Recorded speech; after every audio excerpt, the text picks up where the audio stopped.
একটা বাহিনী আছে, একটা গোষ্ঠী আছে, এদের লোকজন এসে নিরীহ মা বোনদের কাছ থেকে এনআইডি নাম্বার নিয়ে যাচ্ছে। খবর পাইছেন এটা? আচ্ছা, তারপরে আবার ফোন নাম্বার নিয়ে যাচ্ছে, কি বিকাশ নাম্বার না কি এগুলা নিয়ে যাচ্ছে। খবর পাইছেন? আচ্ছা, তারপরে আবার আমাদের যে প্রবাসী ভাইরা আছে তাদের জন্য যে ব্যালট পেপার পাঠিয়েছিল সেগুলো আবার তারা দখল করে নিছে। খবর পাইছেন? তাহলে এদের সাথে ওই গত 15 বছর যে নিশিরাতের নির্বাচন আর ভোট ডাকাতির নির্বাচন, তাহলে পার্থক্য হলো কি এদের সাথে আর ওদের? কোনো পার্থক্য নাই। দুইজন একই গ্রুপের। একজন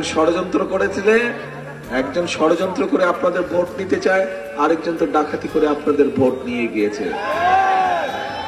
কাজেই এখন এই ষড়যন্ত্রকারীদের বিরুদ্ধে সজাগ থাকতে হবে।